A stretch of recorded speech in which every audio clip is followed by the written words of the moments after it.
All right, everyone. Tonight we're starting a new genre. We're talking Nintendo RPGs, and up first is Earthbound.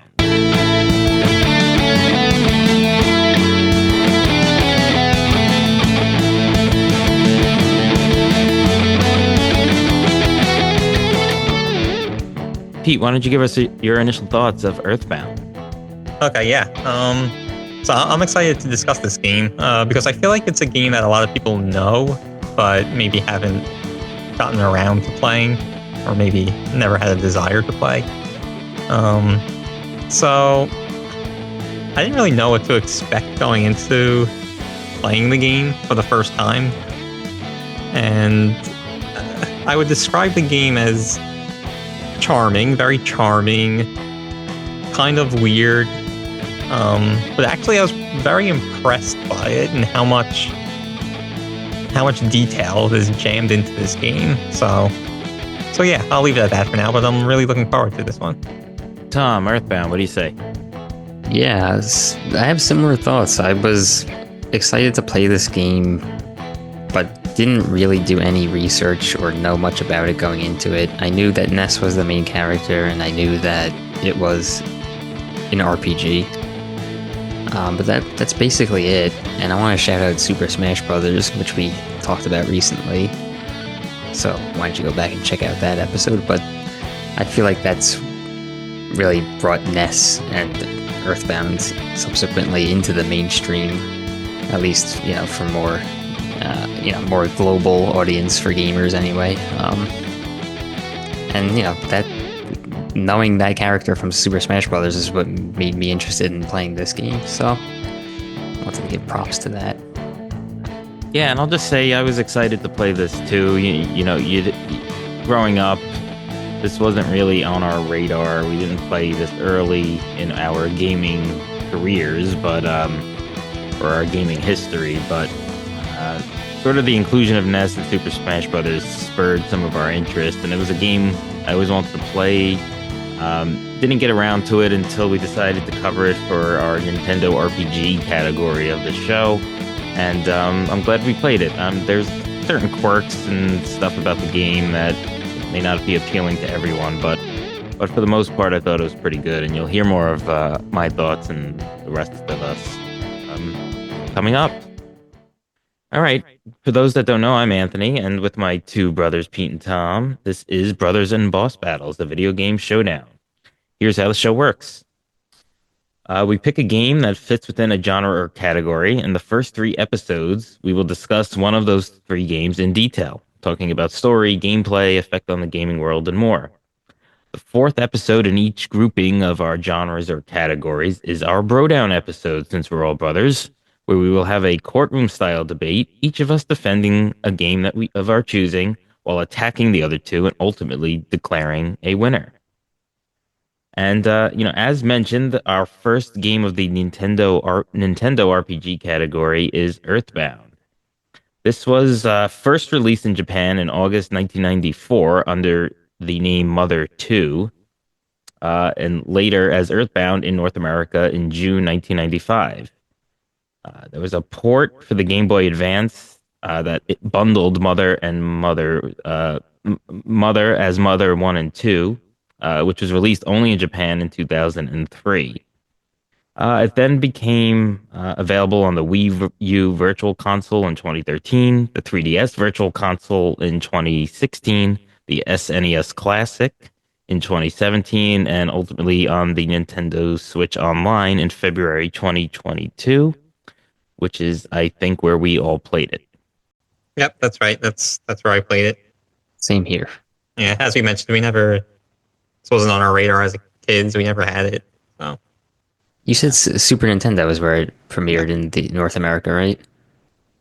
I think that's right. Yeah. Yeah, I mean, that's what I'm not sure if I said it, but that is, yeah, I Okay. noted that Yeah. it came to North America in June 1995. Didn't say what system, but yes, thank you for pointing that out. It was the Super Nintendo. Right. Well, anyway, yeah. So we weren't big Super Nintendo gamers back when it was, more relevant. So Yeah, exactly. We didn't have the Super Nintendo when it was actually out. Tom had picked up a Super Nintendo and a Yeah, much handful of later. games. Much later in our lives. I had read that when it came to North America that it was like bundled with a player's guide almost. Yeah, yeah. I mean that you're kind of, I guess, jumping ahead, but it was I much could, more popular. In which what were you gonna say? I was just gonna say I could see why they would make that decision. Well, well, well. Let me just say Hmm. something. I want to get to your point about that, but I mean, I just wanted to point out that this game, while it now has a big cult following, it did not sell well in the North American market when it came out, and one of the reasons given. And we'll get into the others later because I guess it's kind of interesting regarding this game, especially since it's fairly popular now. But one of the reasons given was that because it came with the guide, it cost more, and that turned people off because it wasn't the standard. I guess at the time was 59.99 kind of a game or whatever it was back then, but it was like at least an extra $10, if not more, because of the inclusion of the guide with it. Oh, interesting. I didn't read that part about the price hike. Hmm. Yeah, we'll get into that later. Yeah, I don't feel that's like an intro kind of a thing. But Tom, well, actually, why do you think it was important for it to be the guide to be included? I mean, I said it kind of jokingly, but also with some grain of truth to it. That's not a real phrase, but I just made it up anyway. Um, uh, What Did but you find it hard? you was just Hard to like, know what to do, yeah, or like, yeah, so like to get into it, yeah, I mean, I felt myself kind of lost a lot of the times, and not a lot of times, but sometimes. But and then there were also some instances where the way to progress the game or the story was just like very unexpected or like kind of random seeming at times. like having to wait, like wait, sleep. wait, before you go, I I would do. This is a game where we should give our spoiler warning. So there's going to the spoiler warning from here on out. The story's pretty intricate, and there are lots of little quirks in this game. So, if you don't want to hear us before playing it, if you haven't played it before, you might want to stop and play it, and then go back to it. But go ahead, Pete. Thank you, man, for that. No, I was saying like having to sleep. Like there was one point where you had to basically pass the day. I Yeah, think. yeah. Yeah. Yeah, that was I had noted that one specifically too, where you have you're trying to trap the zombies in that Yeah, one town. Yeah, Yeah. yeah, and then there's just like another one where you have to fight that tent. yeah. Yeah. Also in the same Yeah, that tent town. Yeah. boss battle. Um, Um, that was in Creed, right? three, yeah. Then like you just like after that you just kind of have to walk around randomly, and then you get a phone call. But it's just like after you do that, you're just You don't left to know what to do. wonder Yeah. like what am I supposed to be doing now? And Yeah. the I answer feel, is really nothing.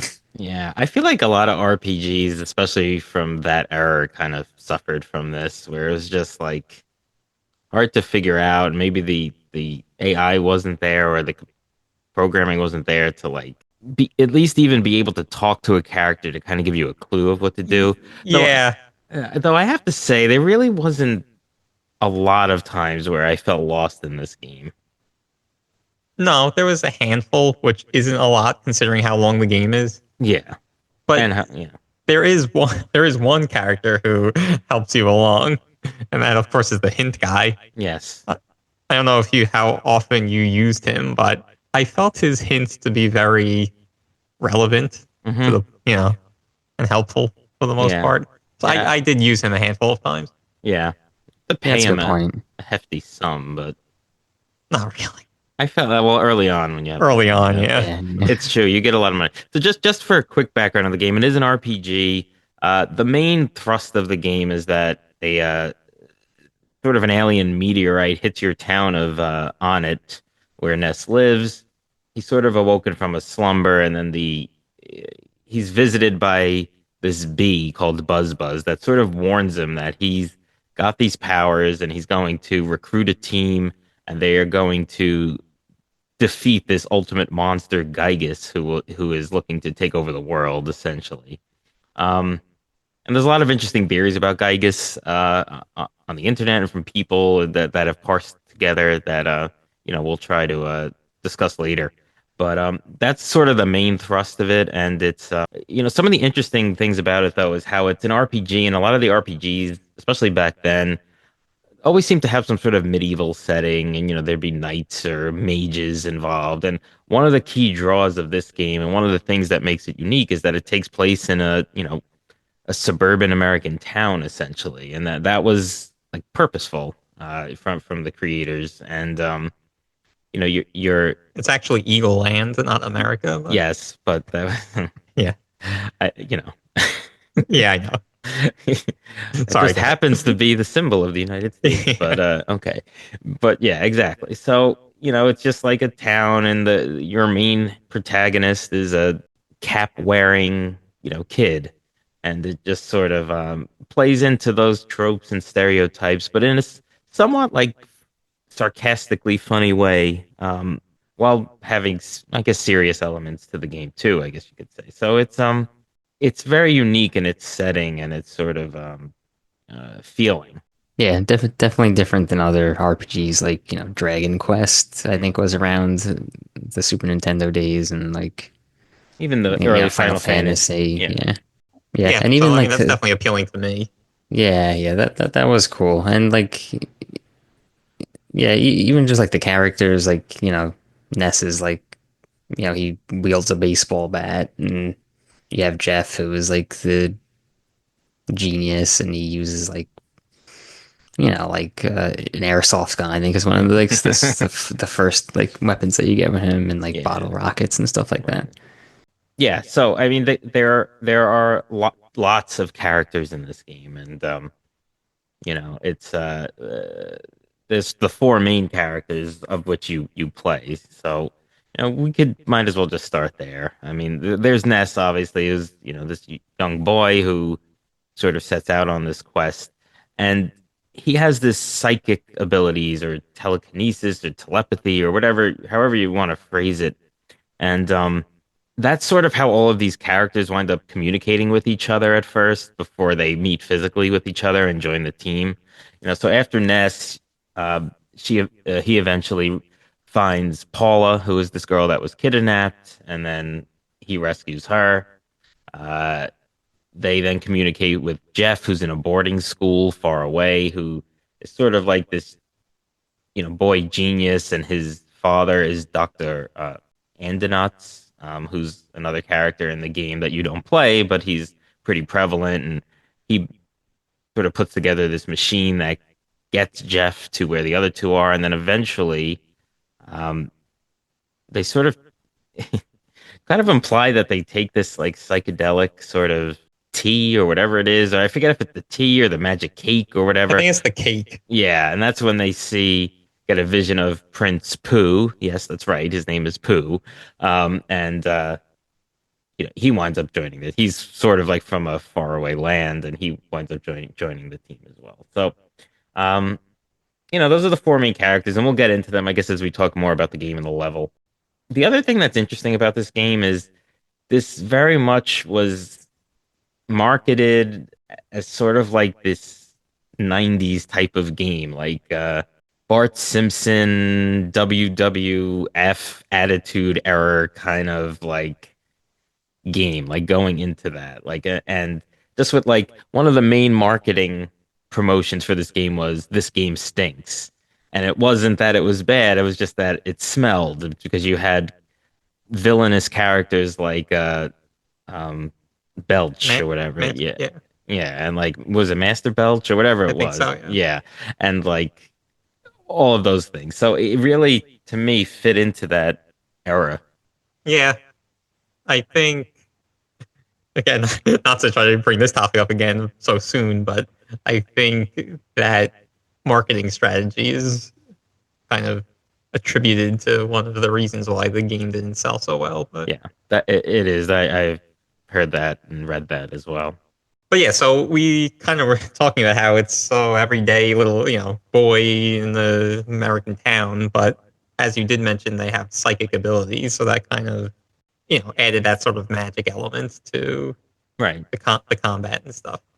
Yeah. So, And the combat is, just to get yeah, into gameplay a little bit is sort of your standard turn-based RPG.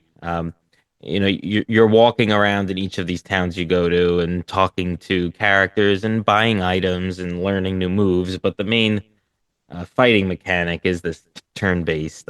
What's interesting and I feel different, and I've not played RPGs like this before, but the only characters on the screen when you're battling are your enemies. Your four characters are not on there when you're fighting. So, that was a little bit different, a little bit sort of uh, disappointing. I feel at first, but then you sort of just get used to it. The thing that surprised me about the combat, and I'm not sure if this was just a sign of the times, but they didn't display your enemies, or well, no, yours you knew, but they didn't display the enemy's HP. So Yeah, I feel like most was, RPGs don't. Like, yeah, that was that's that yeah, was that's frustrating to me. that's like you know a Pokemon thing, but like Okay. yeah, no other RPGs really do that. Because like for example, Jeff had a move that I feel is popular in these games where he was able to sort of read the Yeah, HP of the and the character, but weakness or whatever. yeah, Yeah, but you had to use that move. So like yeah, most RPGs I feel are like that. Um, and but then the they also had, which I'm curious to get your guys' opinion on, sort of that I think they call it the rolling like HP meter. So when you got hit, yeah. your hit points would kind of roll down continuously. But like if you could get like an action in real quick and kill the enemy before the rolling stops to your hit points equaling zero, then you would survive. Yeah. Yeah. Every time I got hit with like fatal damage, I would just like mash the Yeah, button. yeah, Like, exactly. See, that's what I didn't like about it. I hate in games when it just encourages you to like quickly like just try to mash buttons real quick. That's And cool. You could like if you heal them too, then Yeah, you it could heal go up. whoever is getting killed. You can oh, essentially okay, save yeah. them that way. Yeah.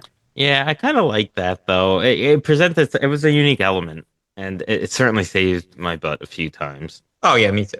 But, I don't think it was necessarily encouraging you to mash buttons. I think it was encouraging you to act quickly. yes. You Yeah. know, like if you Yeah. just mash buttons, it's like you might do a physical attack that may not kill him, but you could use one of your psychic abilities. Yeah. It could. It You're could. right. You're right. The way you said it is better, but I don't know. I felt at the beginning of the game, especially, really at points throughout the whole game, but especially at the beginning, I felt just the regular enemies that you encounter on the regular map were quite difficult. Yeah, I think so. I think the game was very tough early on. I felt I died a ton, Yeah, me too. or blacked out, right? Or is that no? That's other fun. I forget. I don't think you died though.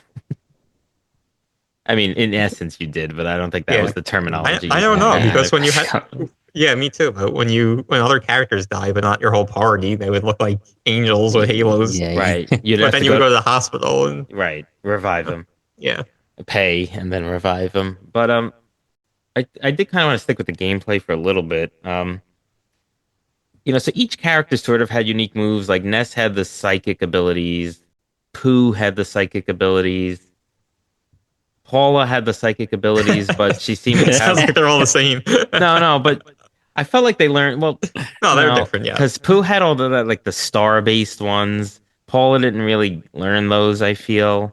And then they each had sort of, and Jeff had no psychic abilities, but they they did have those different.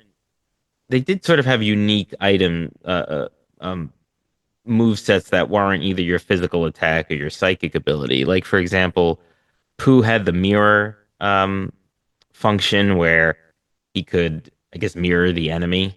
Paula had the prayer ability where that would sort of lead to different either status effects or damage effects on the different enemies, or it could even affect the your own teammates. So those were somewhat unique, and Jeff had unique abilities too. They just weren't psychic yeah. Yeah, Well, but then Jeff was he was the only one capable of using a lot of items. Yeah, items, yeah. like specific items. right. Ness was the all arounder. I Yeah. felt, Well, yeah. but that's this is one of the things that I didn't love about the game is I feel like no matter how many times you play through it, or if you compare your playthrough with your brothers, say, let's say, for example, I just feel like the four characters are going to play the same role in every playthrough. So, I don't know. There's not a ton of strategy from that regard. I just feel like each of the four characters are kind of boxed into their play style. Yeah, but in a way that's cool because it makes them unique. Like everyone's gonna have a similar experience with them. Yeah. Yes, in that sense. Yeah. I mean, I get what you're saying. I think it's like it made all the characters Because then they're all the have same. Yeah, I yeah. feel like if anyone could be anything, then they're all the same. It sort Yeah. of goes back. I forget what game we were talking about, but like, I don't know, maybe it was like Was it Smite? Smite, but it was sort of like if every character can do everything, then it's just like okay, you're all really the same, and which character does looks the best to me, and then Yeah, I'll just yeah. use them. I don't know. Yeah, I guess. I Yeah. was just gonna So say just the way the way the leveling up was also a little annoying because at first you only have Ness, obviously, and then as you get the other characters, they start at levels that are much lower than what they would be for the amount of time you spent already. So you kind of had yeah, like inevitably had to do a little grinding to train them up each time you got a new character, yeah, yeah. which Yeah, wasn't my well, I favorite. didn't feel that I had to go so far out of my way to do that. I Well, don't know. Maybe I just was like running into a lot of Yeah. enemies.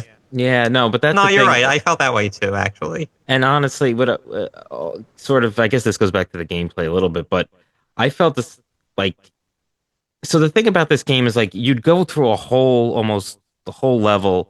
Let's say you die at the end and you're fighting enemies the whole time and all of that. You're picking up items. Like if you don't reset the game when you wake up and start after blacking out or dying, whatever it was, all of that's already done. Like you don't really have to face the enemies again. You don't have to pick up the items, which is important. But there might be other enemies you could fight. But the other good thing about that is that your leveling up stays with you. It's not like you're set back to where you were before you died. So, that I didn't feel like there was a lot of okay, I have to find this tall grass and level up. Yeah, I know what you mean, but part of the reason why we didn't have to do that is just because it was not so, it was a little annoying, a little cumbersome just to navigate through the map and do what you're supposed to do. Yeah, no, it was a little it was tough. Um, you should talk about Yeah, yeah, go ahead. no, just one more thing on that. Just it was so frustrating at times where like you would defeat an enemy on the screen. Um, but that's another thing to note. They were while you're walking around, you see the enemies and you could engage them by walking into them. I mean, I feel like you never really. It wasn't ever. It didn't really feel like an option to avoid them. You Mm. know, Yeah, they it's would like chase you. they would always chase you, and they were much faster. Yeah. But anyway, like sometimes you would fight them, defeat them, and then move a little bit past, like move the screen forward a little bit, right? And then if it was dead end, you would go back, and the enemy would be back there again. Yeah, Yeah. Like stuff like that got a little frustrating. but there was also Because like I always like in these games, I like to explore every yeah, every nook and cranny, and then when you have stuff like that, it just kind of discourages that. Yeah. yeah. But I will say the other sort of trick in this game, at least, was that you can like go to a portion, see those enemies, go back down or left or right, wherever you were coming from, then go back, and those enemies may even not be there or in different positions. Yeah, or there'll be one instead of three. Yeah, Yeah. exactly. So like that was sort of a trick that I felt we Yeah, used and people would use to definitely. Definitely. if you only wanted to get the level up from two enemies fought instead of three or whatever it was. So there was that. So the levels, I like how the levels are sort of based off numbers. There's on it, which is spelled like one et, and then Tucson and Threed and Fourside, and then there's summers and winters, which aren't numbers, but kind of common things for other towns. Yes, I just thought that was fun. I there are did like how it was numbered. It was yeah. easy to keep track of. Like, Yeah, you did have to go back a few times to yeah, certain levels, but um, as in almost all of the like every RPG, you get like a teleport-esque ability. In this game, it is actually teleporting that one you can go back to wherever you got to go, where you've been. So like you get that later on in the game, and the cool little intricacy about the teleportation in this game though is that it was actually like a physical movement. And Ness gets it, and then eventually Pooh gets it. But when Ness has it, you really have to give yourself like almost like a runway, like a plane. Otherwise, you'd crash into a wall or a tree, and you wouldn't be able to teleport. So there was like even a little bit of skill and nuance with teleporting. Pooh's was a lot more compact. So, and you get that later in the game, his teleport ability, and I guess that was purposeful to sort of give you a break later on. I don't know. I just kind of like it was frustrating, but it was also kind of unique and interesting. I felt. yeah, it was interesting, but I felt it more frustrating than something that was a cool thing to include in the game. Yeah, like with Pooh's, it's kind of like a circular area, Right. and it's like at some points you're like really closed in, and you're like, Yeah. oh, I have to move a little pixel down. And then, Exactly. It created the requirement to kind of scout out the area and look for a proper spot. Like, I don't know. No one wants to do that. So back to sort of like I wouldn't call this gameplay, but I guess just sort of the essence of the game or the story. Buzz is this bee-like character that comes from the past. Because Gygus, it turns out, is eventually attacking you from the past, and that's where you go eventually to face him. So anyway, Buzz comes to warn you and sort of set the prophecy, and he sort of says Ness has to become one with the earth by visiting, and he does that by visiting each of these sound sanctuaries. So he gives them the sound recording device, and there's 8 of them. And so, along with just like your travels of the game and facing enemies and facing bosses, you have to face these sanctuary monsters that are Guardians. guardians that are guarding these sanctuaries. And each of them is sort of like this, weird character. There's like a giant ant and moles and a whole bunch of other weird stuff.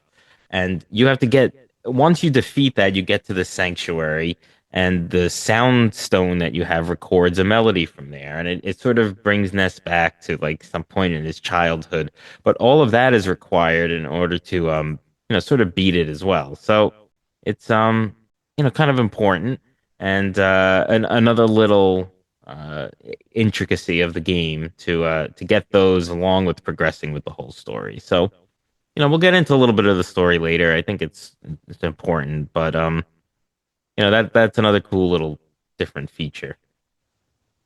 Yeah, no, that's good. That's kind of really the main objective, right? Trying to get Yeah. those 8 melodies. So, what did you guys think of the Guardians? Because I, I'm sure, like, there are obviously nuances to them, but I never, like, I can tell you what the mole did or what the dogs did, or like maybe like one of them would use some electric or lightning or whatever, and you should use the Franklin badge. And like I never really noted or paid attention to any of that. Like they all just felt like kind of the same to me, just a little stronger each time, which is a little lame. I don't know how you guys felt, if you kind of acknowledged some of their unique abilities, or did it just feel the same to you, like it did to me? I would say more like what you said. Yeah, like I didn't really find myself needing a strategy against Right. most of them. It's just kind of like use your best attack or your strongest attack, and heal Strong. whenever Yeah. heal when you get low on HP, right? Yeah, That's kind of another exactly. thing. Like I That's didn't how I find felt. myself even using a lot of the and this is probably stupid on my part, but like the defensive psi abilities. Yeah, I didn't use that much either. there were a few instances where especially later on in the game where The shield. The shield, no, the side shield was important. I think it was against like some of those more powered Starman villains Yeah, yeah, later in the yeah. game. Like they were able to use a move where if you could get that shield up, it's like their ability to attack you was pretty much nothing. But because it was an attack that like killed you in like one or two shots that they used. Yeah. So Yeah, yeah, yeah. That part that was brutal. yeah, so that was important to use that shield ability. But other Yeah, than yeah. that, yeah, there really wasn't much. I mean, there's one of the bosses, and this isn't one of the sanctuaries, but it's the in Tucson right before you or Tucson right before you save Tucson, Arizona. yeah right before you save Paula. What is it? The car painter. He's the one that uses like Yeah. the electric move that Yeah. and Paula had given you the Franklin badge to protect you, and it sort of deflects lightning abilities. So like that was like a specific thing. And the Franklin badge is in Super Smash Brothers, right? So It deflects all projectiles back. yeah, so it's a little It's bit different, but one of the most Yeah. fun items. yeah, Yeah. But in that instance, in Earthbound, though, like that was kind of like forced into you. yeah. I mean, Like it I'm wasn't. sure you didn't have to equip it though, and then that might like. I mean, you could take. Well, I don't know actually, because I wasn't gonna try it, but like you could take it and maybe toss it or whatever, or Probably not. I don't think so. maybe not. No, but I think it's part of the story where it's like not even in the battle, but then like the lightning comes and it deflects off you. Yeah, but then you But fight him. yeah. But either way, that instance wasn't really an instance of strategy. That was more, Yeah. you know. You know, it was the main strategy was sort of like late in the game. I remember using the side shields a lot. It was important. Yeah. And then just like some of the other ones, like I was just looking through the list of the other like assist psi abilities. Yeah. And then just like, there's paralysis, hypnosis, um, brain shock. I'm still not even sure what that does. Yeah, yeah. But And that, those status moves never affected like the oh most yeah, powerful enemies. yeah. And this is like another point that I want to bring up, kind of like pretty related. And it's just that like I don't know, maybe I missed it, but did it like ever tell you what? Did the game ever tell you explicitly what the abilities do? Or sorry, the psi attacks? Well, you could go into the menu and Yeah, I like so forget there was what some menu it said. Like that I forget Oh, what like word they used, but it was like I think it might have been a status? help or something, and it yeah would tell yeah you what it did. The same thing with the items. The items I used it a ton. Oh, yeah, yeah. Yeah, I used that a ton. I didn't know that they had it for I'm pretty No, sure they they did. did. They Yeah, definitely did. for Yes, yeah, psi. they did. Oh, okay. And so on the items, yes. I felt it was annoying that you didn't know what it did until after it was in your inventory. Like if you wanted to Yeah, go buy something, yeah. I felt that a little annoying. Yeah, I have to say one of the annoying things about this game was sort of like the limited. Like there were a bunch of items you had to hold, and you had four items equipped. Like you had your weapon. It was like what essentially was an armor, like an armband thing. Like the four items that you could equip at any time for either defense or offense or special skills. And like those were four of the items had to be in that character's inventory. And then you didn't have that much space for everything else. And if you wanted some healing, some extra offense items, it was just sort of like I was dropping stuff and not picking up stuff all the time. Yeah. That was a major pain point for me too. Was the inventory, and then like there's so many like key items that you also have to have in your inventory, and you don't know when you're gonna need them again. So it's like Yeah. it's Yeah. Yeah, they did have like because they had that escargot express. escargot, yeah, where you can store some items that you're not using, but yeah. So like if you put something that you need in there, like one that comes to mind is the pencil eraser. Yes. That was a big 'Cause one. you had to use that in Yeah. a couple of spots, and they Right. weren't like that close together.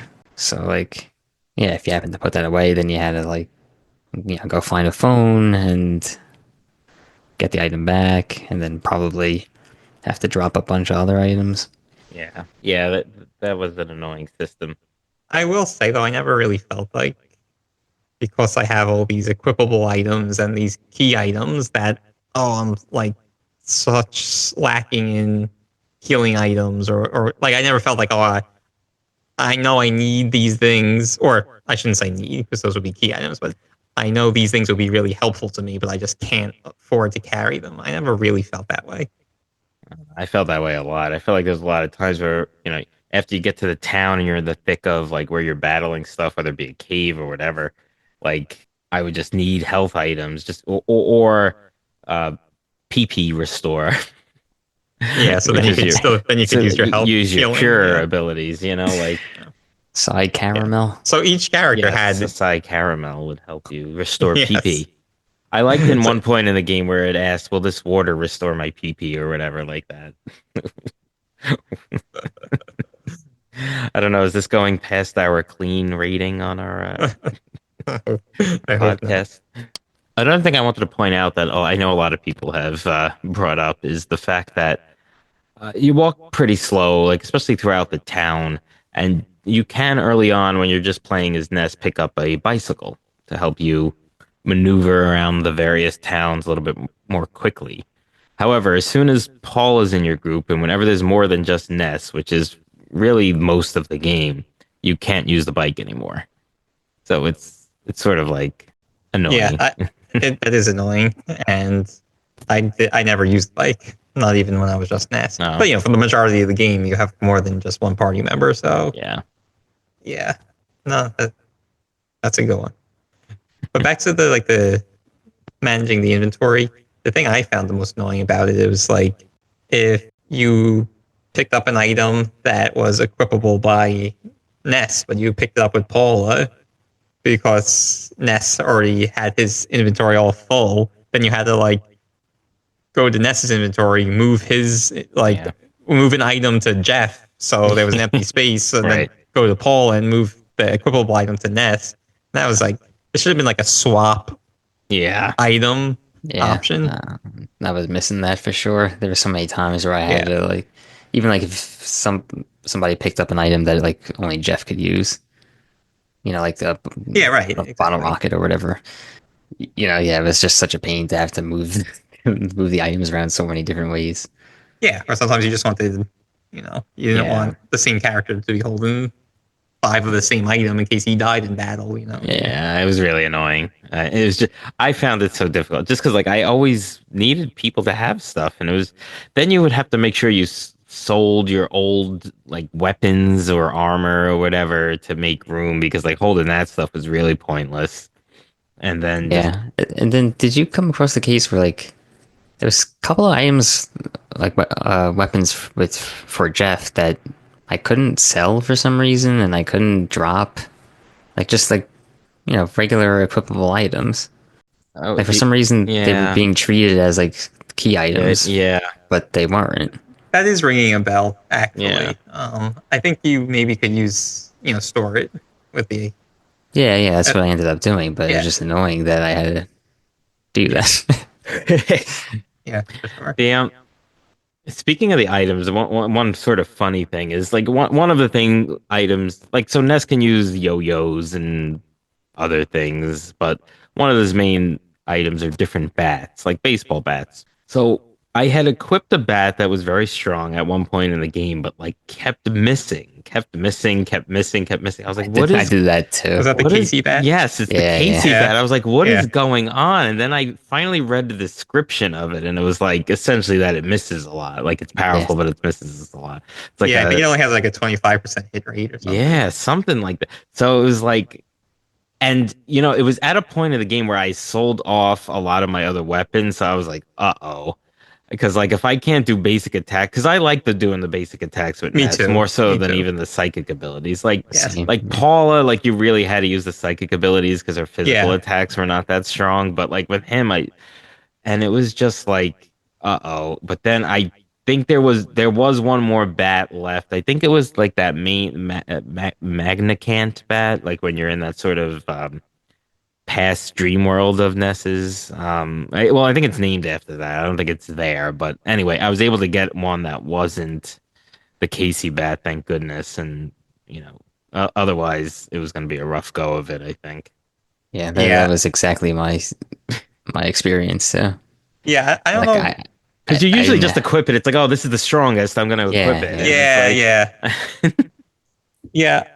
I don't remember what happened with me if I did that, missed a few attacks, read the description, and swapped it out. But I don't know. Do you remember where you get that? Do you buy that, or because maybe it was a scenario where I acquired it, but I didn't have the opportunity to sell my other bat yet. mm. But I had a similar experience. What, Tom? Did So you I was gonna say, do you remember? yeah, you get it by defeating Master Barf. Oh, okay. Yes, that's probably. I think that was probably the scenario that happened to me then. I equipped it right away, realized what was going on, and then went back to Yeah. the Wait, was Mr. older bat. Barf after Mr. Belch? Like, is when he comes back? Because there was like Mr. Belch again. Master like this, was it Master Belch or I think it was Mr. Mister? But he was fairly early on, so Yeah, you don't get Yeah, the PC, yeah. you don't get Mr. the Bel- PC bat. That No. Yeah, Mr. Belch was in 3, but then like you face something that looks just like him. I thought it was him again, but maybe it was this Mr. Yeah, yeah. Master Barf is in Deep Darkness. Mm. yeah, it is but- Master Belch. Oh, really? I wrote down Mr., but he's a master, so sorry. I downgraded him.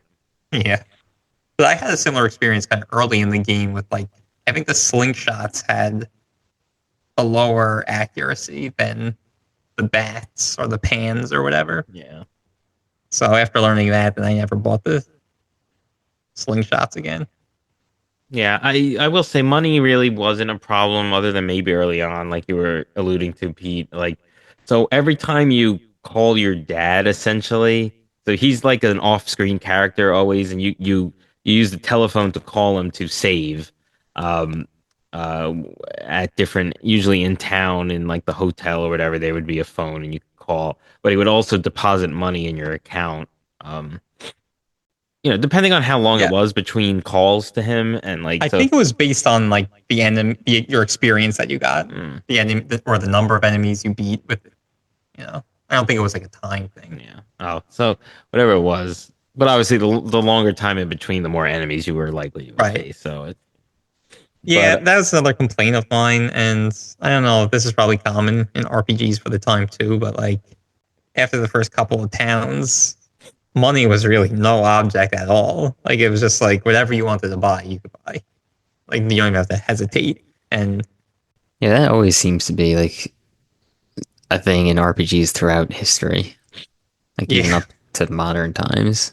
yeah, the good thing about that in this game is that early on I felt the hotels to rest, but then the hospital, like those really added up quickly. Like they were quite expensive early Yeah. on. yeah, The hospital to revive like a party member. yeah, So like early on I was kind of worried like Yeah. that this is going to be a really hard game. yeah. Early on, it really gives you that. Since you was talking about the items and stuff, do you guys know about the one, like, what is it, 1 out of 128 items or something? I do not. The Oh rare. yeah, I read something about that. Basically, like it's like a very rare drop from a certain enemy, right? Yeah, and there's, I guess, 6 items that, Those are all like equipable weapons or item or like equipable pieces. yeah, I think so, yeah. So it was the Sword of Kings, Magic Frying Pan, Goddess Ribbon, Gutsy Bat, Star Pendant, and the Broken Antenna, which Jeff has to use to make a weapon. Yeah, I actually did hear about this for Pooh to get his strongest one. Yeah. There was, which I didn't get, but yeah, there was like some special thing you had to do. Yeah, that's a Sword of Kings. That's like Yeah. his only equipable weapon that Right. raises his offense. Yeah. Yeah, so some people are into that stuff.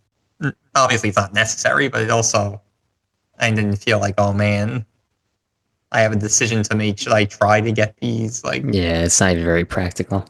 yeah, Right, and it's sort of unnecessary. yeah, I definitely. mean, I'm sure it would have made things easier, but Are those weapons like the best, like the top ones for each character? Do you happen to know? I know like the Gutsy Bat, for example, is considered Ness's second best behind the legendary bat, but I think it has a higher chance of getting a smash hit than the legendary bat does. So, It was always so great getting a smash oh hit. yeah, that was very satisfying Yeah. the way they did that. Yeah. It was the flash across the screen and like, yeah, it was really And good. the smash with like a bunch of A's in the middle. Yeah, yeah. Yeah, there That was was a nice. lot of cool. Like, it was such a quirky game. I mean, like, even the characters. Like, I wanted to get into the levels. Like, I don't want to just learning from past. I don't want to like go through every like sort of story point in this game, even though it is an interesting story. I think we could touch on some of the main points, but like the levels were cool and like the enemies were just different. Like early on it, this meteor crashes, but like the town's officials won't let you near it until you take care of like this gang that's been terrorizing people, and then like you beat the gang and this guy Frank, and he's like a weird looking character with like knives, but it's like a person, like and you defeat him, and then you can progress more, and then in Tucson, there's the guy Everdread, who's like again just sort of this regular guy that like once you beat him, he like tells you where Paula is or whatever. So it's just interesting, and I think like one of the main things about this game is that like when you beat the game, not beat the game, when you beat a character, it's sort of like, oh, they went back to normal, and the sort of the explanation of that is that like Gygus and this Mani Mani statue that is sort of like poisoning the mind of animals and people within the town. They're not really bad.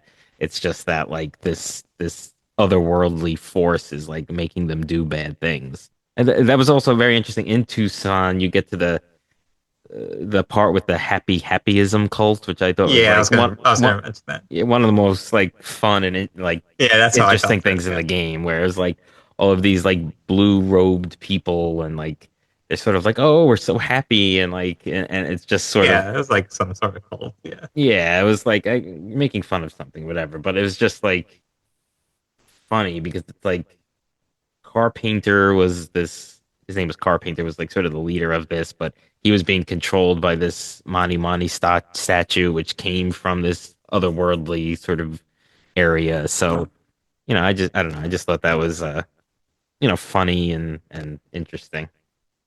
And then there's Pokey, Yes.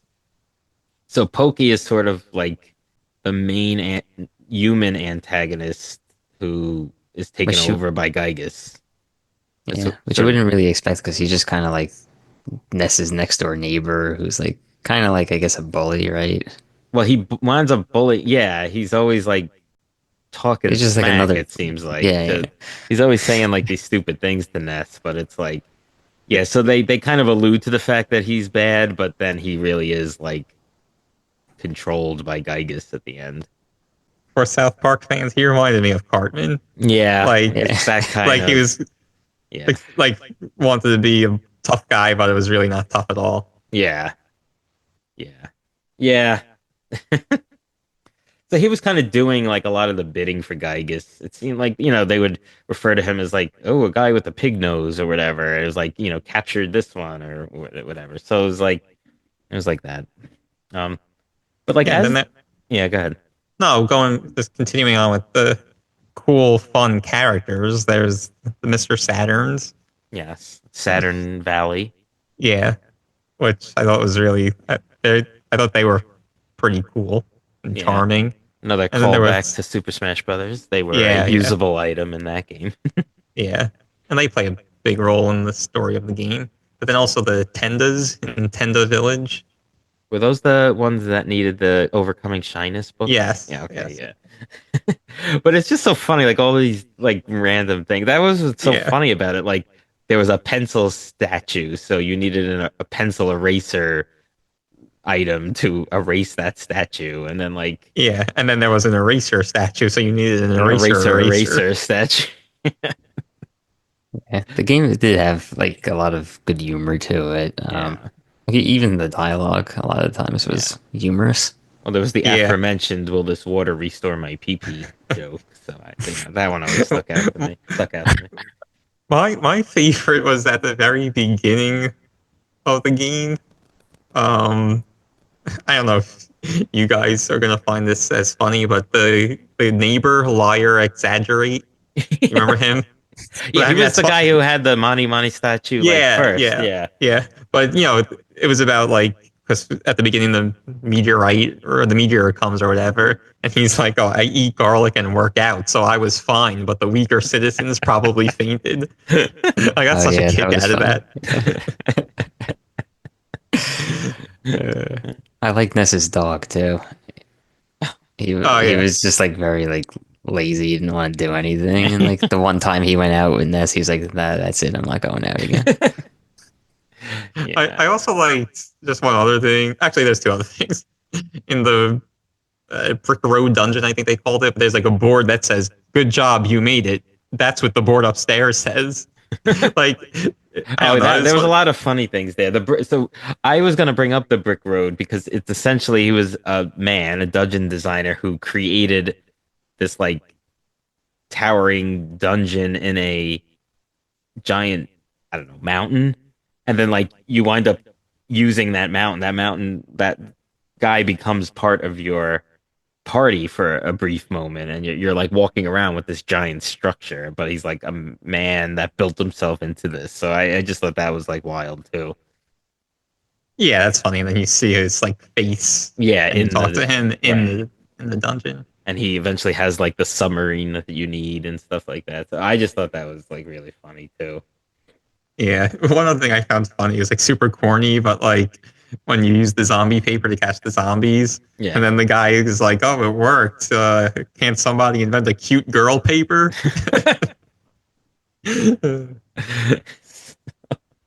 The game does definitely Yeah, had like funny moments. yeah, it really kind of reminded me, like, I don't know, like just sort of the randomness of like like even like there was that yogurt dispenser and what was it like salmon something flavor? It was some weird like flavored of Yeah. yogurt or Was it whatever. trout? I want to say trout, but Yeah. Trout just sounds right. yeah, some kind of fish, I think. And it was like so good. Yeah, well, that was a key part of the story. You had to Yeah, get do that to advance the story. yeah. But yeah, it was something like that. It was something like obviously disgusting, but that I was like, "Oh, this is great." Yeah, it was flavored Oh, yogurt. okay, there we go. One thing I wanted to bring up that I feel like was supposed to be funny, but it really annoyed the heck out of me every time it happened was the photographer guy. I didn't. Yeah, so it was annoying. Yeah, It was just like it had like I feel like it happened way too many times, but like it just took too long, and it's like you're in the middle of doing something, and then all of a sudden you have to stop and wait Yeah, for this non funny repetitive thing to happen again. yeah. So those pictures, quote unquote, that he takes in various scenes winds up forming part of the end credits. So I guess it's sort of like a log of your game, and that was supposed to be cool, but I kind of get your point.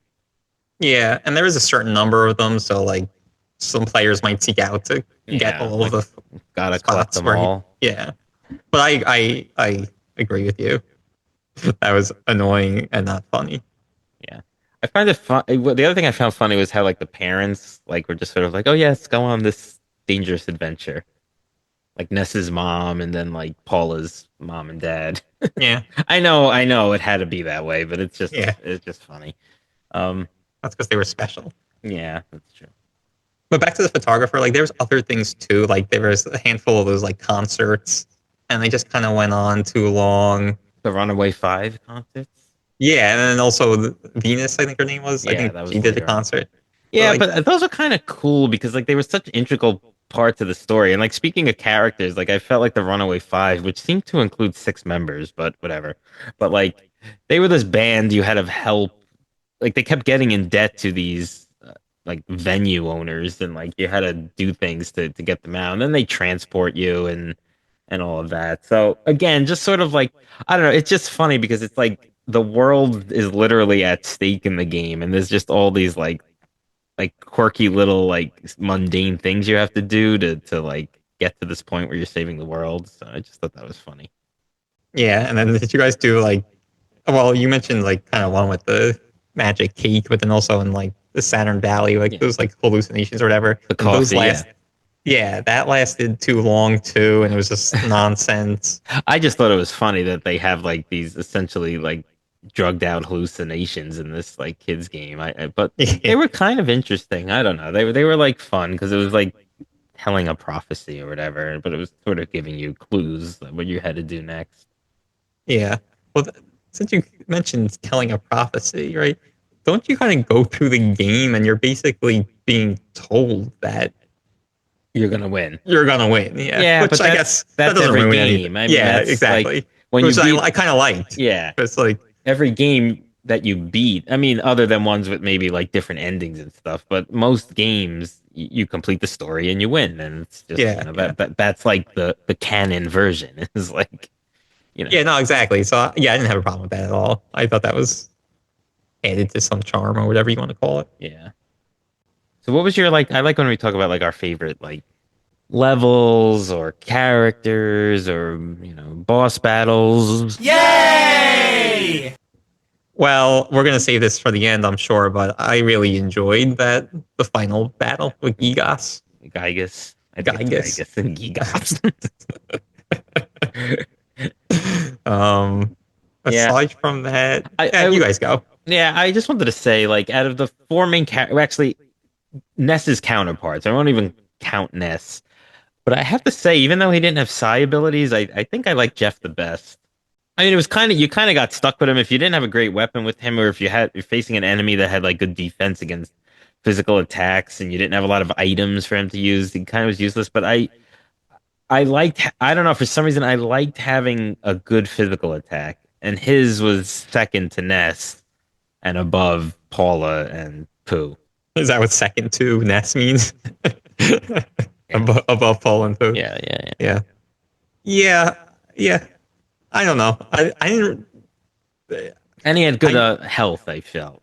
Yeah. Yeah. Like That's true. the other two. were Paula weaker. did not. Yeah. No, Paula was the weakest, but also like had a lot of healing abilities and stuff. Yeah. I mean, I just felt like against regular enemies that were maybe not you were going to kill them in the first go around, but you didn't want to use items on them.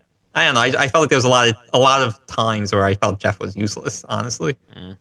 Yeah, I liked Paula because she had the fire psi abilities that were able to hit like an entire row of those are good enemies. Mm-hmm. And with I her, used I didn't feel as bad about using psi with her because I felt like she had more PP. Yeah. For anyone who wants to know, that stands for psychic points, but it's labeled as PP. Whereas like with Ness's, his main psi ability that hit everyone, I think it cost 10 for the first level, right? I think it cost 10 PP. Yeah. And then, that was for like the first level of it. And as you level up, you gain like the beta version and whatever the other Omega maybe Greek letters are. But yeah, though his last one used like it was like I think 60 something PP or something like that. Yeah. Yeah, I felt like with the fire one, it was like all pretty reasonable costs, and Paula just naturally had high PP, so it felt good to use. Oh, do you guys have favorite parts? Because I can think of a few of my least favorite parts. I'm having trouble thinking of like favorites. I mean, I mentioned I like the happyism cult, which was pretty early on. I think that's sort of like in a place off of Tucson, and I think so it was sort of early, but I that one really stuck out. I mean, then I liked when Foreside became Moonside. That sort of like illusion. No, that was the worst. That was my least favorite part. Yeah, me I too. just thought it was unique. I mean, you have to like I don't know. It just kept getting like the game kept getting weirder and weirder, and I felt like that was part of it. What was annoying? Oh, go ahead. Tell us why you think it's annoying. It was really hard to find where I needed to go. Because you had to kind of like talk to someone, then you would kind of teleport, and there was like these invisible walls. Right. You couldn't. I just felt the enemies were so plentiful. Yeah. Like I couldn't go two steps without fighting another enemy. Yeah, and they weren't like very easy either at that point. Yeah, no, that was exactly how I felt about it too. you had to talk to that guy who like looked the same. Like there's one character who like well they used like the same sprite for the guy, I guess, Yeah, right? And he's the one who teleported you to something like that. other areas, and then you had to talk to the same looking guy. Yeah, yeah, and I had no idea what I was doing there. Yeah, I'm pretty sure I used a guide for that part. I don't think Yeah, I don't think I needed it for that. I used the guide and I still didn't know what I was doing. That's how confusing that part was. The Yeah, I did not. that lost underworld where you're sort of like really really little, Yeah, like that prehistoric area. I felt that was tough. That was sort of like towards the end, almost that was leading. towards the end. Yeah, Yeah, that was like after you had 7 or at least 6 of the sanctuaries. I think yeah, exactly. It was one I final one didn't. in the fire springs portion. Yeah, That was the last thing. I didn't hate that part, but that was also very slow navigating, which was kind of annoying Yeah, because it was a vast land with dinosaurs and you were really small. right. But I kind of liked also that like I don't know Loch Ness monster type character Tessie that would like Tessie, yeah. transport you in the water. I don't know. There's Yeah, just that so many random things. yeah, no, that wasn't bad. But so continuing with some of my least favorite parts, the desert where you get sunstroke, Uh, that was super annoying. yeah, well, just getting the sunstroke where you needed like water, right? Oh, To like wet towel, wet towel, I right? think. To yeah, Or you could use one of the curing abilities, the healing yeah, abilities. yeah, yeah. That was annoying. And then I think it was deep darkness, where it was kind of like a swampy area. Yeah, And at first it's dark, and you had to use an item to like make it right. light. But then Yeah, also just navigating in the water like was so slow, and it was a little bit of like a maze kind of to get to where you needed to go. yeah. So I really did not like that part either. I like the part, and it's sort of towards the mid end of game where you get into that like cave like area where there's the monkeys guarding where you have to go in each one and you have to like give them an item that you get from like a prior section, like each one to like open the door and all of that. Yeah, So that was kind of fun. that was fun. Yeah, Yeah, and I it was didn't have a like problem. puzzly without being really too difficult at all. Yeah, yeah, yeah. I like Yeah. that. Yeah, and the part where you're in the so it's in the desert, but you go through the cave and then you have to fight all the what are they? Yeah, fight six. Oh, The Were they moles? moles? Yeah, and they were Yeah, moles. Yeah, and they each thought they were like the third the best or third best. something. Yeah. Yeah, it was funny. Yeah. That part I kind of liked too. That part was Also, tough for me. I think I remember we talked a while after we had finished this game. That was not easy for me, that part. Because that was sort of mid game and it was like early on it was very difficult. Then it got like a lot easier just to defeat people and or defeat enemies and stuff. And then that was the next portion for me that got hard again. Yeah, I didn't struggle too much with those fights, but I could see if you were trying to do it all in one run, you would Yeah. run out of stats or changing topics, but that reminds me of another funny thing. The Sanchez brothers, like the slot machine brothers that were in the desert. There's like the 3 men that were holding up, yeah. like, and then you would like pay $1, they would spin around or whatever. Uh, And their names were Pincho, Poncho, and Tomas Jefferson.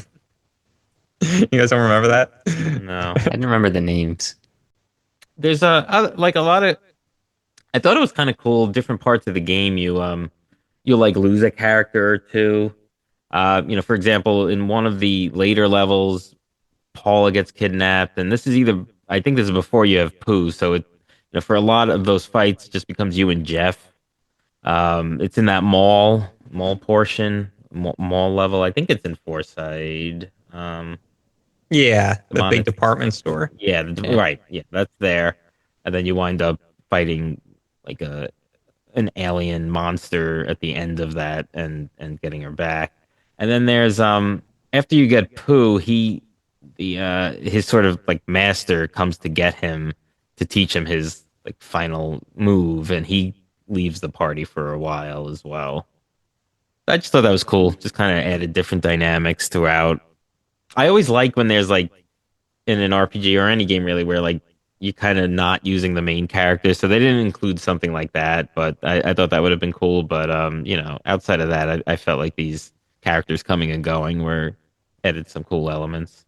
Yeah, that's a good point. Yeah, I do generally think that's cool. Like if you get split up or something, your team. Yeah. And yeah, it was kind of cool in this game too. Yeah. Well, a lot of the imagery, especially towards the end, and like Ness when he finds these sanctuaries, it all sort of harkens back. He was remembering something from his childhood or being born. Part of that magicant level, sort of towards the end, is like Ness is, he's dreaming, and it's just visions from Ness's life. And like the Mahi Mahi statue is there. It's supposed to represent his evil side, but a lot of it is just like him seeing himself as a kid and getting his cap and on drinking a bottle or whatever and all that stuff. So I thought that was very interesting because then like a lot of the images of Gygus at the end where he's just sort of this amorphous blob, but if you kind of slow it down, he almost looks like a fetus. Like there's an outline of him, and I don't know if you guys saw that in like either playing the game or reviewing stuff for it, but there's a lot of that imagery and stuff that I don't necessarily know you get from the game, but that people have opined and theorized about is that Ness's parents gave birth to Gygus, and then look it up online. It's interesting little stories. I don't know if it's canon. I don't know if these people know it from somewhere, if they're just sort of piecing things together or just completely, complete fan fiction. But which would make Ness like either brothers with or half brothers with at least Gygus, which is sort of interesting. Yeah, I mean, I definitely have heard about those theories even before playing the game or kind of looking into it for the episode. Pretty sure the creator of the game like shot down that theory. But no, it is interesting and it is compelling. And even just the Japanese versions being Mother and Mother 2. Yeah, it's very like I felt like that, Yeah. baby being born kind of thing, and this Gygus coming from the past, like he could be like or attacking from the past, which leads the characters for that final battle to to have to face him in the past with the help of Dr. Andonauts and his machine and all of that. Which is interesting because then they essentially just transfer their consciousness into little robots, and they're the ones who go and fight them. But even like the lead up to where you fight Gygus at the end, it sort of almost looks like people theorize that it's like a birth canal or something like right. that. It does look like internal organs or like organic material or something. So yeah, I think the fact that the game is called Mother or in Japan sort of also lends itself to that theory. Yeah, no, that's really interesting. I don't think that was the intent though of the creator, but there's a lot of interesting material online. Yeah, even about just how like the three games in the series sort of are related. Yeah. I mean, so Mother was originally just released in Japan in the Nintendo era, and it's now been, I guess, translated to English and available. I know it's available on the Switch online as Earthbound Beginnings, I believe it's called. So that's sort of the first game in the series, and then Earthbound or Mother 3 was just released in Japan. Is that right? Not just Mother 3? Yeah, I think that's the one with Lucas. I think that's where Lucas comes from. Yeah. Well, I know. I mean, they basically they didn't want to call Mother. They didn't want to call Earthbound as we know it in the United States. They didn't want to call that Mother 2 because there was no Mother 1 in the U.S. North America. But since you mentioned like translating, or I think you said something like that. Yeah, there is. I mean, a video game and probably other media concept in general of like localization. Yeah, there was a lot of that for this game. Mm-hmm. And there's like I think quite lengthy book written about the localization of Earthbound, which I might pick up. It seems pretty interesting. But there was one thing I noted that was actually pretty cool. So, did you guys notice, or did you guys encounter in the game again, it's pretty early on where someone selling you like a house. Yes, I And do remember Yeah. that. Yeah. Yeah. It was a lot of Yes. money, though, I felt like at that point in the game. Yeah, so I didn't do that at the time and never went back. But then after I beat it, I was kind of looking online, and so it's funny because like basically one of the walls like doesn't exist. It's like a crummy house that he Yeah. sold you, and he says it's like has a lake view or whatever he says. But anyway, when you get in there, there's a book or an excerpt of a book, chapter 3, and of some book, and it basically references, among other things, it's a little humorous, but it references the New Jersey Turnpike, which I thought was kind Wow. of cool and interesting. Wow. That's interesting. Yeah, yeah. Like, don't So- travel on this. Yeah. All right, I'd like to touch upon the music a little bit in this game, just briefly. I had done some reading, and I think there was an intention to, use different rhythms, pop rhythms and rock rhythms, for the various items in here. I guess to sort of give it that Americana kind of feel, like Beach Boys sounds. I think were influential on some of the sound designers for this game. So, I liked it. I thought that the little tunes and ditties are catchy in this game. I remember from Super Smash Brothers and just liking on its music in that game, and kind of replicated here. Yeah, it's funny. I felt the music was good, but like not really a standout in any way. But I just feel like it was so, at least how I felt about the music, was so on point for this game, in that it was like just kind of little catchy things that like almost you don't even recognize, but then you find yourself like humming them, Yeah, and there was also sort of like eerie music too for like, I don't know. Oh, yeah, some of definitely. the darker portions of the game. Definitely the battle theme was something that Yeah. stood out as something that you were like it's funny because like it wasn't like a song per se, like I mean I guess it was, but like it just it was very non-traditional, I guess is what I'm trying to say. Yeah, and even I wanted to bring up the music from a different angle for the.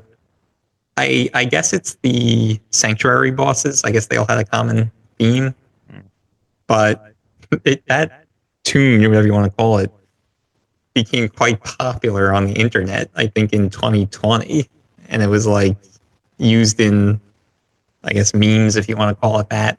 I don't know. Like, I don't really get the meme. It's like something happens, like a dog turns into bread or something, and then it says like what or something. What? I don't know if you guys know that meme, those memes or whatever, but it's like, people make a million different things. But anyway, so that song was all over the internet.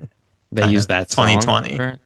Yeah, I guess, one person did it, got a bunch of likes, and then other people started kind of Yeah. using, that same sort of idea in a different way, but kept the song in there.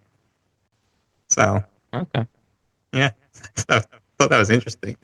Know your meme. Yeah.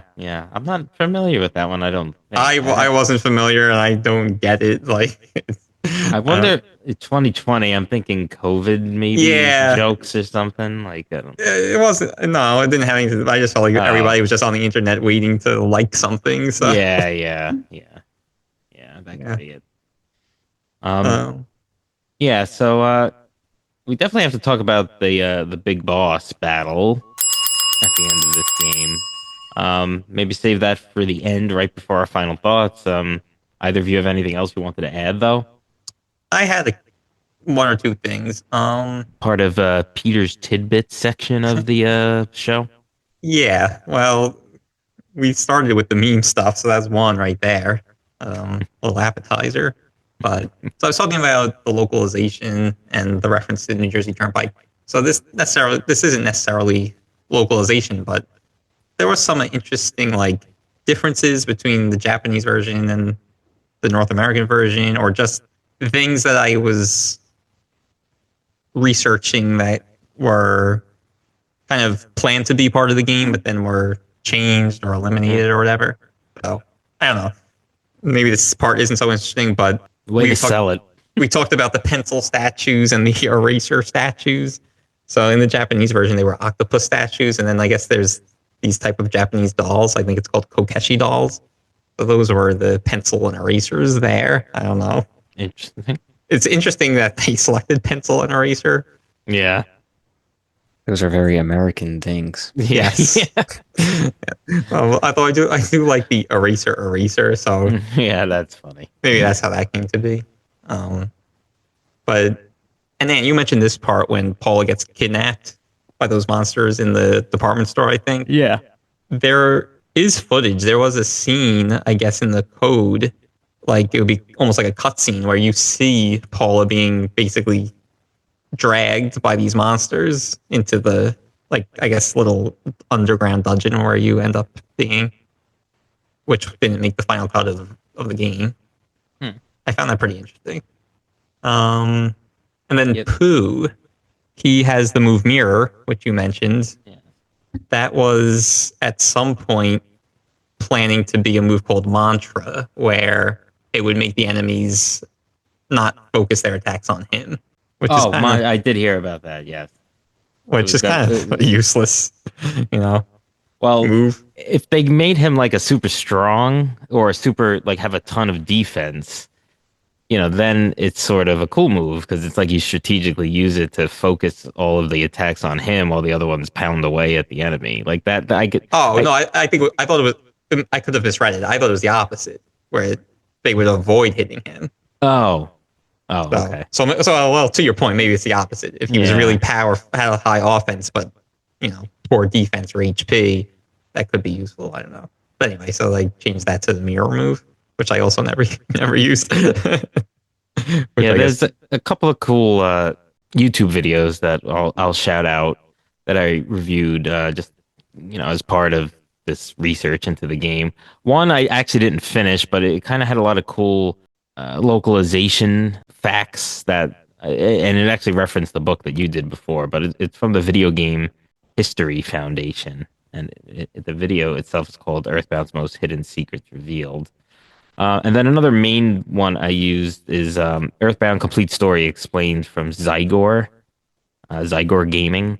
So I thought those two were interesting. The Zygor Gaming one's really cool because it really just goes through the story and helps explain some things and just gives you about a 30 to 40 minute recap of everything. But let's talk about Gygus in the final battle. Yeah, I would love to do that. So as I mentioned, you kind of start off Pokey's there in this sort of I don't know, almost looks like I don't know, like a MODOK type of from Like a Marvel. spider? Yeah, but like it's like he's in this encased vehicle with like I guess you're right, like metal spider legs. You beat him, he sort of like releases Gygus or whatever was holding him back. And then you face Gygus, who's just sort of this amorphous thing. And if you pause him in certain points, he's like black and red, and the black almost looks like a sonogram picture of a baby. But he's very strong. You're kind of wailing away at him, and then there's sort of a unique way that you're forced to beat him. Yeah. Well, the battle is in 3 phases, I think, right? The first phase is with Pokey, Yeah, and you basically have to damage him, right? Yeah. And then he like turns off the shield that's protecting Gigas, so Gigas could use his attacks on you or something. And then I think you have to do a certain amount of damage, Right. to enter the 3rd phase. A certain amount of damage to Gigas. To Gygus. Gygus, oh sorry. Run like the wind. See, there's no there's no voice acting in this game, so I don't know how it's pronounced. Yes. And then you get to the 3rd phase, which I thought was pretty cool.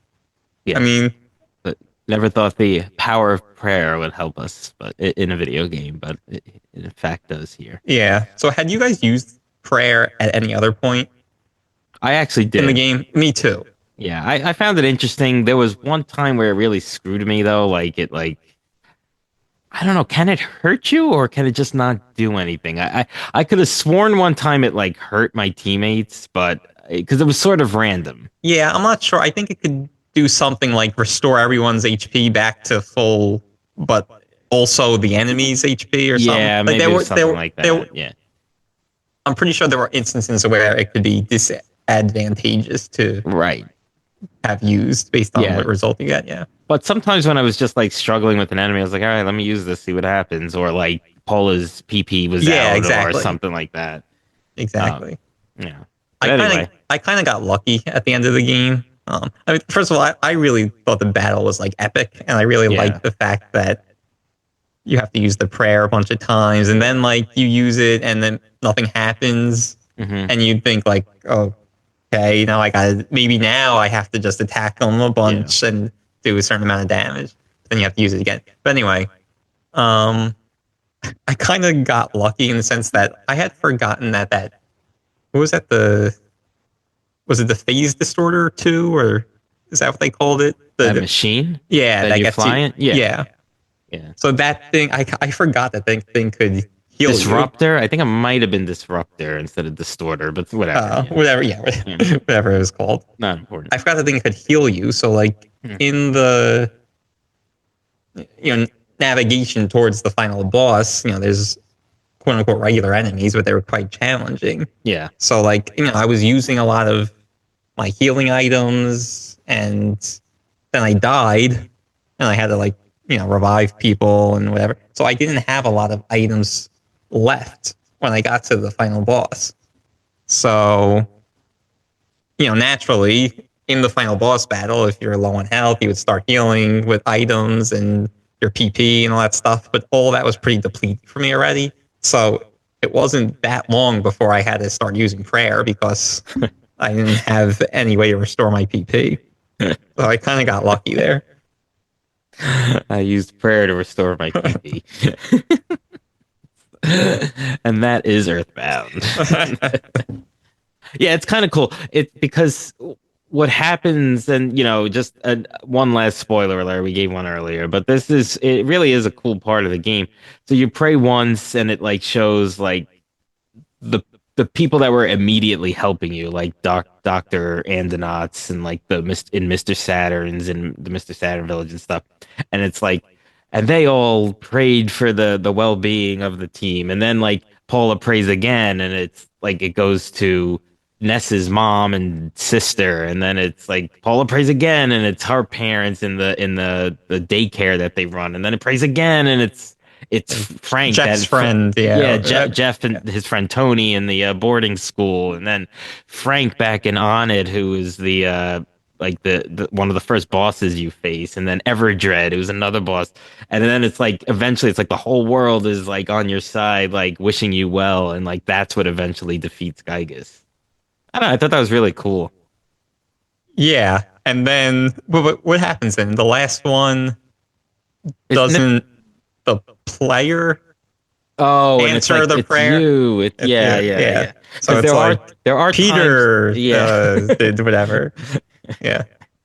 There was a couple of times out the game where it's like, oh, that's your name, right? Like, are you sure? Like, yes, I'm sure. It's like, I've been playing for 20 hours already. I'm sure that's my name. Which you want to talk about our times? Is that what that? I do want to talk about the time, but first, when you beat the final boss, that's not really the end of the game, right? And I thought this was actually really cool. And I am not one to say that this type of thing is really cool. That things are cool. but like, you get to walk around the towns. Yeah, you can go back. And then you're supposed to escort Paula back to her house. Yeah, everyone kind of leaves, and you take Paula back to Tucson. Yeah, Pooh and Jeff leave, and then and I don't know. There's some things you could. Well, first of all, you could explore all you want until you go back home. But like a lot of the characters' dialogues are different, which is really cool. And like Hint Guy, for example, he tells you like he's like retiring, like this is his last day on the job, and you could go back and return the Overcoming Shyness book to the library.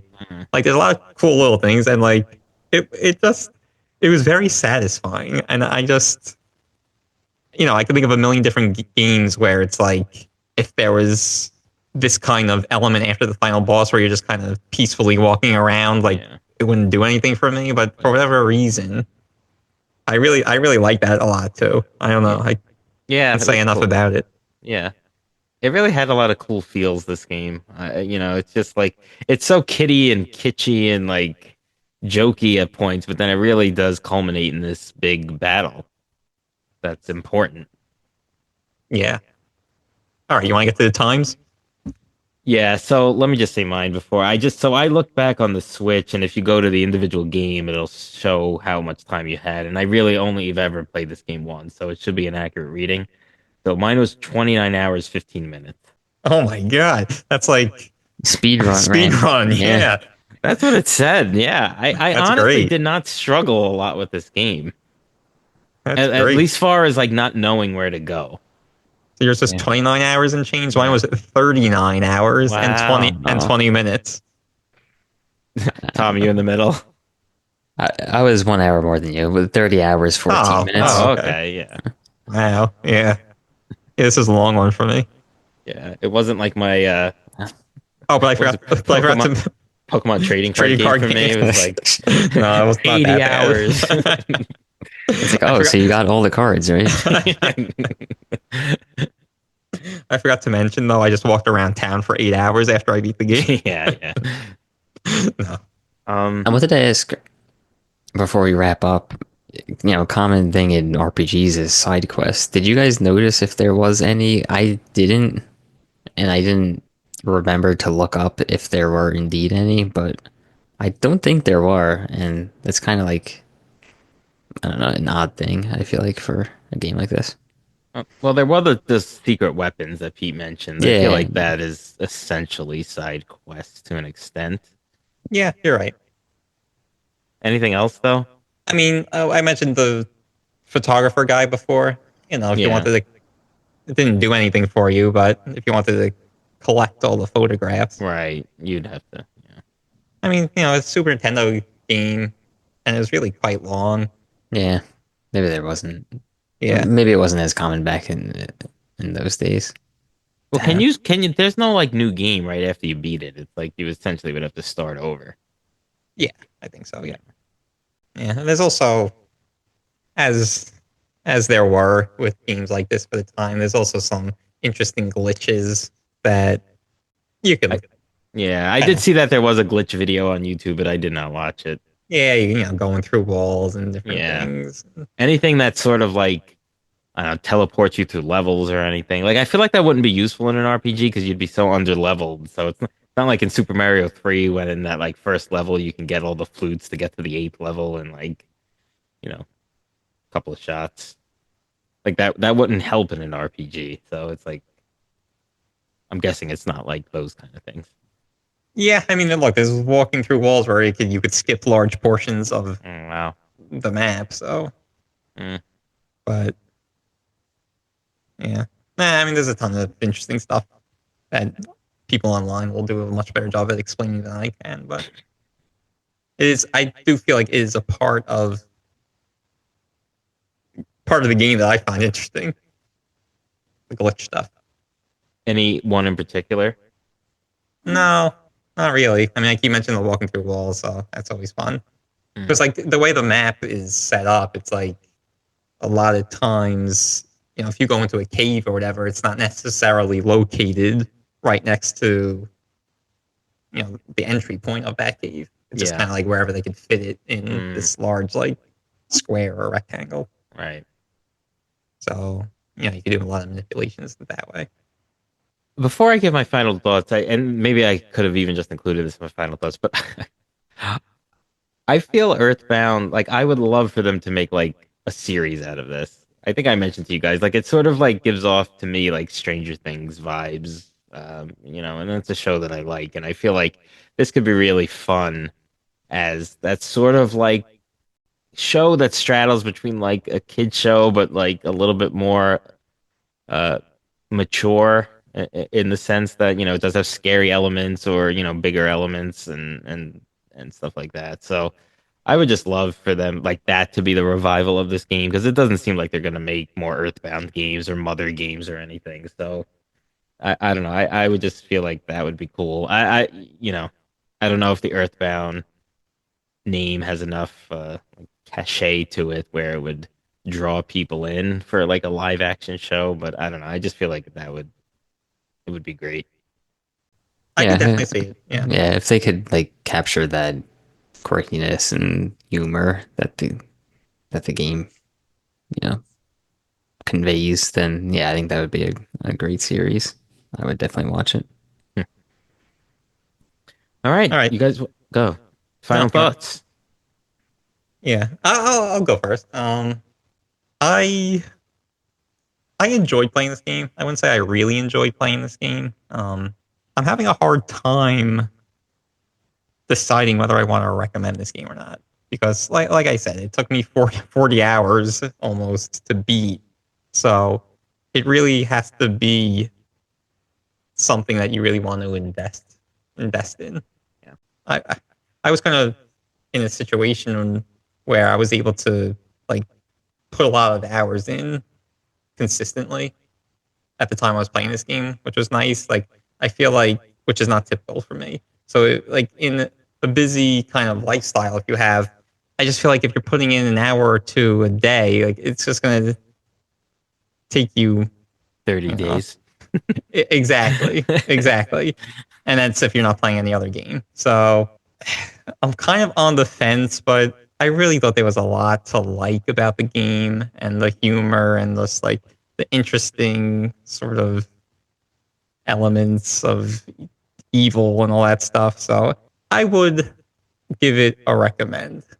Yeah. I'll go next. And yeah, I see what you're saying. While not being one of these epic RPGs that are, 50, 60, 70 hours with side quests and all of that, it is on the longer end and certainly could be on the longer end. If you run through this with a guide, it might, shorten it for some people. But I would recommend it. It's developed such a following. I feel it's sort of part of video game lore right now. And Ness has persisted as a character through Super Smash Brothers and stuff. So I'd recommend it. It's fun and quirky. RPGs sort of can be picked up by anyone, I feel. Especially one like this where there's not, you have to equip 20 different items and build summonses and all of that. So yeah, I like it. It's cool. There's a couple of annoying things about it, but it's an SNES game that's to be understood. But it's just fun. It's a fun story. It has, lighthearted parts. It has heavier parts. So really, really fun. Overall, a really good game. All right. So I recommend Tom finish us off. Yeah, I'm gonna make it unanimous. I would recommend it, and to echo some of the sentiments that you guys already conveyed. It's not like my favorite game. Like, I don't think this is the best RPG I've ever played, or like really even close. But it's just unique, and it's something that I think is beneficial for gamers to experience, to kind of just see a different side of an RPG, and how an RPG can take a different form and a different shape. So it's that uniqueness alone, I think, makes it worth a play. And it's the modern age. If you get stuck and you're frustrated, you can always look up a guide. Literally in the palm of your hand. So, the barrier to entry is pretty low, and you should have no time or no real struggle getting through the game.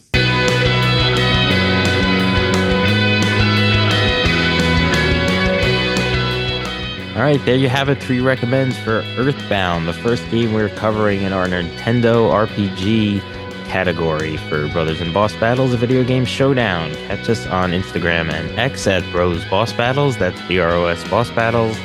On Twitch whenever we're there, which isn't often, but we hope to be more soon. On YouTube at brothersandbossbattles.com and wherever you get this podcast. All right, everyone. Till next time.